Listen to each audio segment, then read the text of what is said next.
Hello everyone. Andito ako ngayon sa park. It's a little cold, kaya bundle up ako. But anyway, today is what do you call this, Saturday? November. What is today? 15, 16, 17, 18. Sunday pala. Sunday. So I'm here at the park.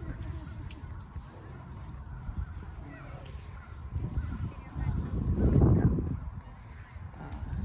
araw pero napakalamig. Ayan.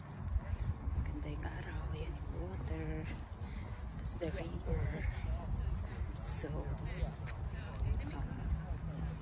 marami ring tao sa labas. Ganito dito sa Amerika eh. I mean, ganito dito sa amin, yung mga gantong panahon, enjoy mo pa before na mag-winter, kasi yung winter medyo hindi na maganda mag-activities outside kasi kalamigan na yun. Anyway, at least nakalabas ako today because I have to. Dahil mahirap naman kung nakakulong na lang ako lagi. Marami na akong mga nagawang video, but until now hindi ko nagagawa yung aking logo, but gagawin ko rin yan soon para mai-distribute ko na yung aking website, yung link ko para sa mga taong gustong mag-subscribe. Ganito yung tsura dito. Walang tao. Ang titingnan mo pero marami din tao. Like, ayan, pa isa-isa, dalawa. So, marami pa rin kahit pa paano. Malamig pero masusunog ang mukha mo sa araw, kaya marami kang maglalagay ka pa rin ng mga sunblock kasi masusunog pa rin yung mukha mo pagka nag-under the sun ka. Buti na lang marami pang branches at saka mga leaves na nakakover kahit pa paano. Kaya lang, ayan, malapit na maubos yung mga leaves. Natuyo na sila lahat. Anyway, ganito para kung di makahinga kasi ganito ako by having an anxiety, tsaka malapit lang ako sa restroom para in case that I really need to go, hindi ako mahirapan because that's my anxiety issue if I go out, para bang hindi ako parang laging sumasakit agad yung tiyan ko, kaya minsan nagkakaroon ako ng fear lumabas kasi if I feel like I really need to go to the restroom, I cannot wait. Kaya sabi ko, I have to make sure I know where's the restroom, where's yung emergency in case. Ang hirap talaga ng pinagdadaanan namin, lalo na kung ganito sobrang lungkot ng buhay tapos malamig. Nakaka-affect yan ng mood ng mga tao, kaya mga tao dito they never stop doing activities just to divert your whatever na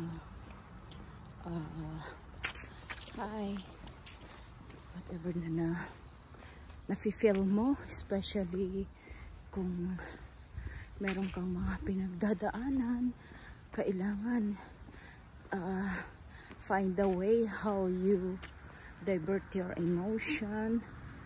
Kaya kung hindi mo tulungan sarili mo, madadala ka sa sobrang lungkot dito. I don't know kung ngayon ko lang na-feel ito or dahil sa pinagdadaanan namin na malungkot, but para bang ngayon na yung time I'm looking for a place na ma-enjoy kami. Dito parang nawalan kami ng gana sa lahat kasi parang everything is so lonely, sad, at saka parang feeling mo nagagalit ka kasi ganito pala ang surrounding namin dito, na halos lahat tayong mga nasa mahihirap na bansa. Ito ang dream, makapunta rito, pero actually yung happiness hindi mo makikita dito. Iba pa rin yung sarili mong lupa na o dahil lang siguro sa nararamdaman namin kasi hindi namin masyado itong nararamdaman before, although talagang nalulungkot kami dito, pero ngayon talagang naramdaman namin yung sobrang lungkot dito. Kaya minsan ayoko nang lumabas kasi hindi ko mapigil. Talagang tutuloy yung luha ko sa sama ng loob dahil sa sobrang lungkot, sa sobrang sad ng paligid. Ito naman mga bata, pag walang pasok na ng magulang, syempre katulad ng noon, ilalabas namin yung anak namin, kala namin enjoy na enjoy siya sa ganitong situation, but now I feel everything na sa bata. Napakasad pala dito. I don't know, but anyway, hopefully if we have a chance to go home for retired, sana lang ma-enjoy din namin yung time namin dyan sa bayan natin, kasi we're looking forward na magawa namin after our retirement para naman kahit sa kapag, kasi hindi naman kami nag-enjoy dito actually, kasi all we have to do is like work and taking care of my daughter. So we stuck because hindi naman dito katulad dyan na marami kang magawa, marami kang mapuntahan, at kailangan magtrabaho, at kailangan asikasuhin ang pamilya mo. Kaya mamimiss ang tao dito sa buhay, but the thing is, I know we have better life here, but yung happiness mo parang hindi enough. Pero hindi naman lahat katulad namin, siguro dahil lang sa pinagdadaanan namin, kasi yung mga ibang tao dumating din naman sa point ko nung bata-bata pa ako, na sabi ko sa mga client ko na they are planning to retire to our country, and I said, bakit sila uuwi? Andito na sila sa magandang lugar.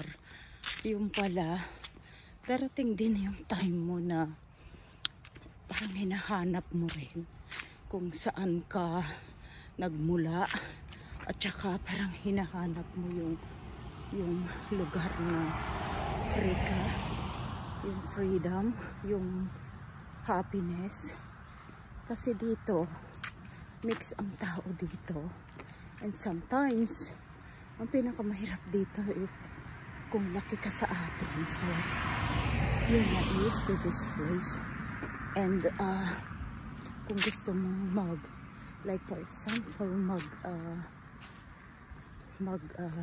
nightlife.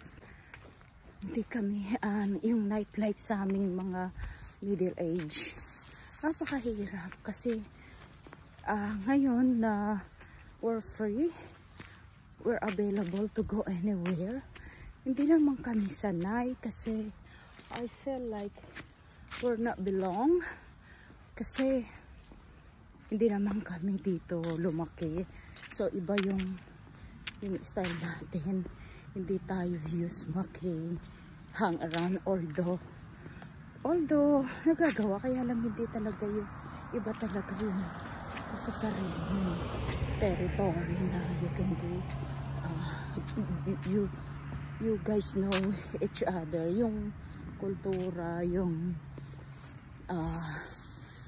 kaguluhan natin ba, yung enjoyment natin dito parang limited ang mga ginagawa mo at saka, pero hindi naman lahat ganun.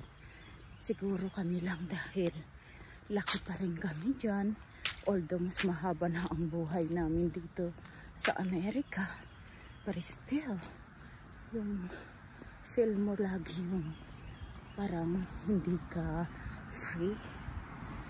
Pero sa mga taong syempre mga kabarehan natin na bata pa andito na or born na dito, syempre used sila dito, yung way dito. Tayo kasi nakikita natin yung difference kasi iba yung kinalakihan natin sa sarili nating bayan. But like I said, dumating din naman sa point ko na ang Pilipinas, it's not my place. But eto lang siguro dahil sa nangyari sa amin, para bang nawalang hope dito kasi dito nangyari, kasi parang lahat ng pinaghirapan namin, parang lahat napunta sa wala. Kasi lalo na ako, wala akong ginawa kundi i-prepare ko yung anak ko to make sure na mabubuhay siya dito ng mapayapa. She can live here with comfortable life because she has education. She knows the culture and she knows the people around. Kaya para sa akin, good to go kami na ma-enjoy niya yung buhay niya, but hindi na ganun nangyari. Kaya nakakalungkot. What can we do, diba? Minsan na sinasabi ng iba, bakit kasi inubos ko daw lahat yung pera namin para sa anak ko. But we're Filipino, tayo, ganun tayo eh. Ang kultura natin, talagang igagapang natin sa hirap ang mga anak natin para mabigyan natin sila ng magandang buhay.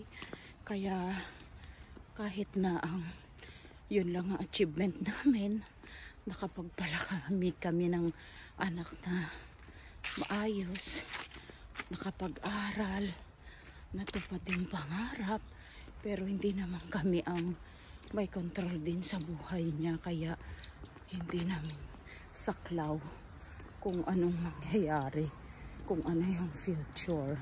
But we tried our best to give her a better life. So wala naman kaming regret na yun yung achievement namin, yung siya kahit na siya yung priority namin dito.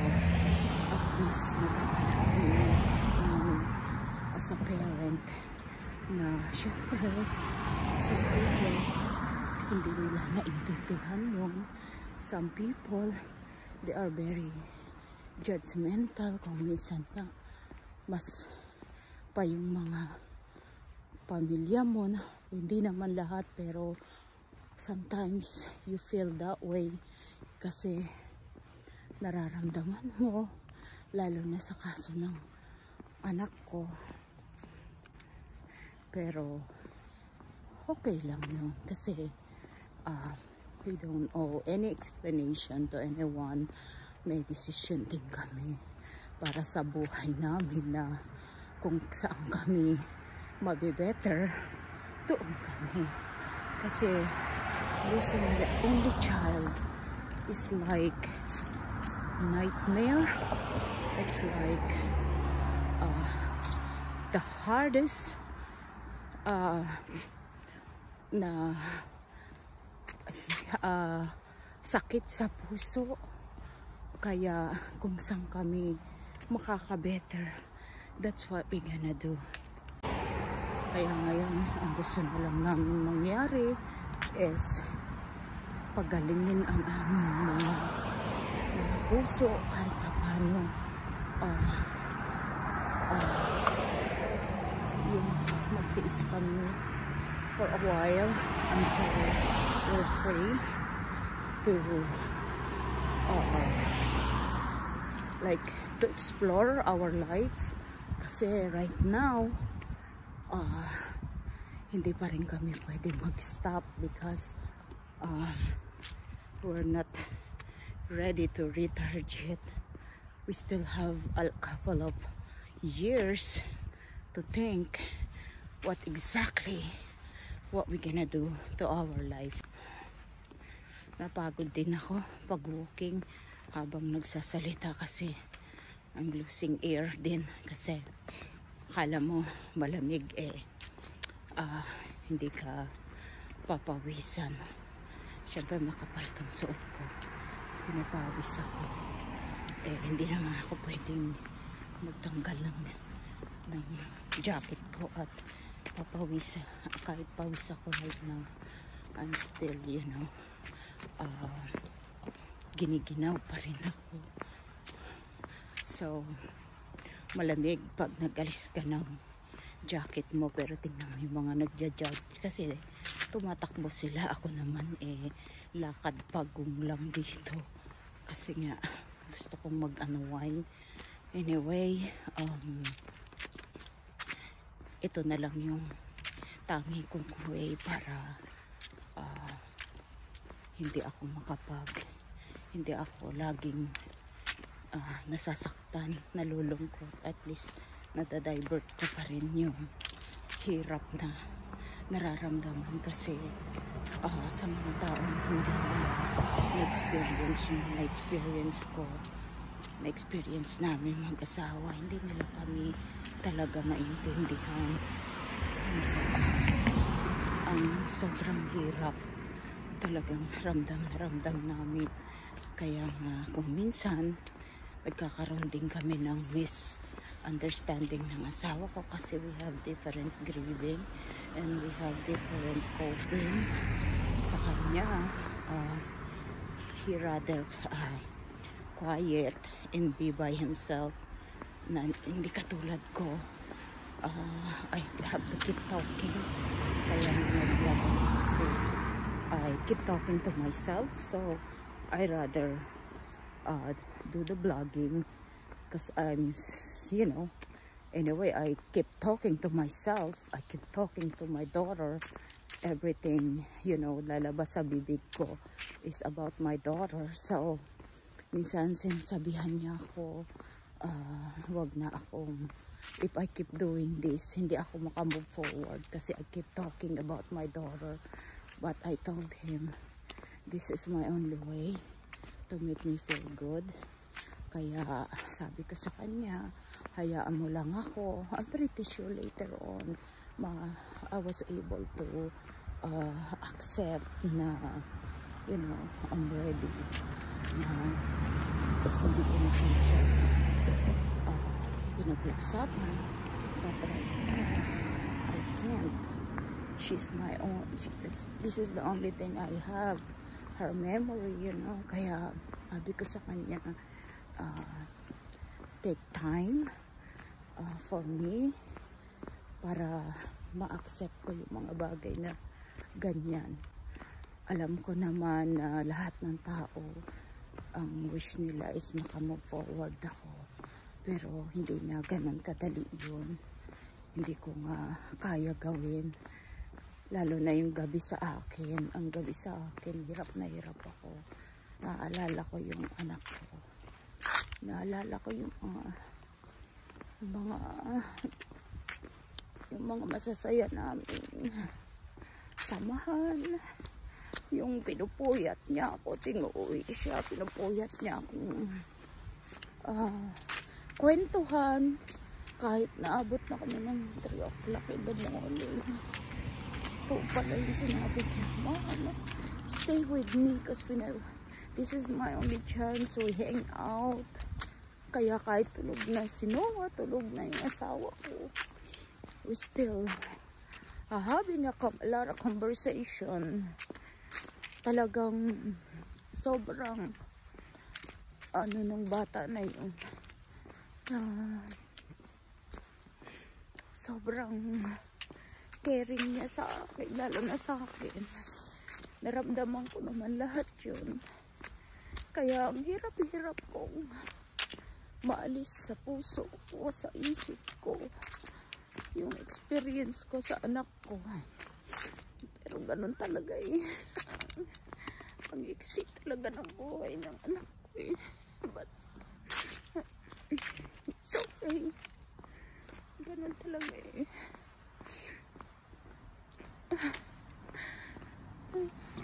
Alam niyo yung bata anak ko, never ko nawaglit yan sa paningin ko. Actually, meron akong kwento sa inyo na honestly, ang anak ko 3 beses nang nawala yan eh sa akin. Kwento ko lang sa inyo yung 3 times ko nawala anak ko. Yung pangatlo hindi ko na siya na-save because I'm not with her. Actually, when she was about, you know, learn how to walk, nasa mall kami, ako, yung asawa ko, yung ate niya, kasi may ate siya na pinsan niya na akala niya kapatid niya. Anyway, bago pa lang siya naglalakad noon eh.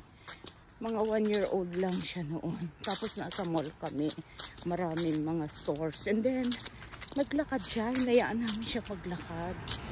Tapos, tingnan namin kung anong gagawin niya pag hindi niya na kami makita.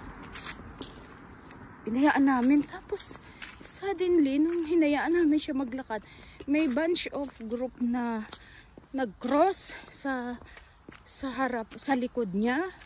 Tapos paglampas ng mga tao, nawala yung anak ko.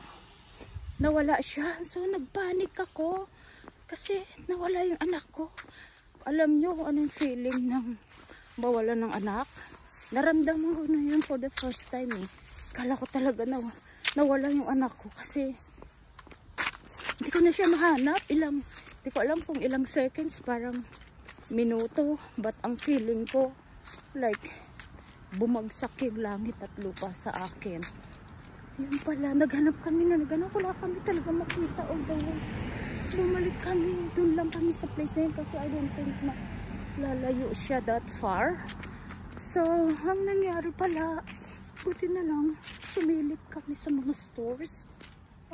Yung stores pala, siguro na na-catch yung attention niya kasi yung store na yun is puros mga souvenirs, mga sports na souvenirs. So pumasok pala siya dun sa store. Oh my God, akala ko talaga bumagsak talaga ang langit at lupa sa akin dahil sobrang takot ko na nawalan ako na anak. Akala ko na-abduct na siya. But anyway, Anyway, yung pangalawa, when she was about teenager, probably she's only 16 years old that time. Pumunta kami ng beach, mga 3 hours away drive from here to the beach. Kasama ko naman yung isa kong sister-in-law. So we went there like just for overnight para unwind kasi nga minsan pag umaalis kami, ang una niyang question sa akin, Mom, sabi niya, pag sinabi ko, anak, go to the beach, go to the beach, sabi niya ganyan, okay, but who's with us? Yun nga, God, kasi nga she's by herself. Takot naman akong kumuha ng mga playmates niya kasi it's a big responsibility yung pag malayo. Ayokong magdala kasi takot ako baka mamaya anong mangyari, sisihin kami ng magulang. So anyway, she doesn't care kahit na hindi bata, basta may kasama kaming someone. So I invited one of my sister-in-law, yung eldest ng sister ng husband ko. So nagpunta kami ng Virginia Beach. Tapos pag uwi namin, pauwi na kami, nag-stop by kami sa rest area kasi lang kami, punta kami, restroom kami. So pumunta kami, diretso kami sa restroom. Ang train ko sa anak ko, pag nasa banyo kami, dun, nung maliit siya, dun lang siya sa pintuan ko, yung nakikita ko yung legs niya. Pero syempre teenager naman na siya, pwede na siyang kahit andun lang siya sa sink or sa door, it's okay, basta wag siyang labas ng restroom. So ganun nga. So pagkatapos kong mag-jingle, pagbukas ko ng pinto, may nakita akong bata, exactly like my daughter, palabas, pero likod na lang yung nakita, tsaka yung buhok niya, tsaka yung likod niya. But I saw her, that's her, na lumabas. And then nag-ugas ako ng kamay ko, pero nagmadali ako dahil lumabas ako agad kasi nagagalit na ako kasi she's not supposed to go outside, you know, kahit na teenager na yung anak ko. So paglabas ko, and then ang usually ginagawa namin yung husband ko, after napunta siya sa men's room, doon na siya sa may door sa labasan ng mga restroom ng babae. So paglabas ko, sabi ko sa husband ko, sabi ko, asan yung anak mo? Tapos sabi niya sa akin, andyan sa loob, she's inside, sabi niya ganun. Hindi pa kayo lumalabas, iniintay ko kayo dito. Sabi ko, no, I saw her. Sabi ko, lumabas siya. And then sabi niya, wala akong nakita. Sabi ko, no, I saw her. I saw her back and her hair. Sabi ko, I know that was her. And then, tumakbo ako lang sa labas. Sinabol ko yung palabas. Tinignan ko lahat, wala akong makita. Talagang para ako nasiraan ng ulo. Kala ko nawala yung anak. Kasi yung mga sasakyan, sinilip ko lahat yung sasakyan. Sabi ko, tinitingnan ko kasi baka tinakbo siya. Tapos even the back door, talagang tinignan ko. Tapos bumalik kami sa loob, tapos mga tao nagtataka sa akin, makatingin sila lahat sa akin kasi sumisigaw na ako, tinatawag ko yung pangalan ng anak ko. And then bumalik ako sa restroom. Pagpasok ko, sabi ko naman ng anak ko, Mom, where have you been? Sabi niya, I've been waiting here forever. Sabi niya, sa oh my God, anak, sabi ko, naghinag ko siya. Sabi ko, anak, I thought I lost you. Sabi ko, why? Sabi niya, because I saw you. Sabi ko, lumabas ka, inabol kita. Hindi na kita mahanap. Sabi niya, Mom, sabi niya, went to pee. Sabi niya, umihi daw siya. Kaya hindi ko nakita, akala ko. Kaya hindi ko siya nakita kasi umihi din siya. Kaya yun yung experience ko. Tapos ito nga yung pangatlong pagkawala niya, because I'm not with her anymore. Wala na ako sa tabi niya. Hindi ko na nasave yung anak ko. Nawala na talaga. Ito na yung last. Kaya yung pang-tatlong beses, sana, minsan sinasabi ko sa sarili ko, sana I was with her at that time para na-save ko siya.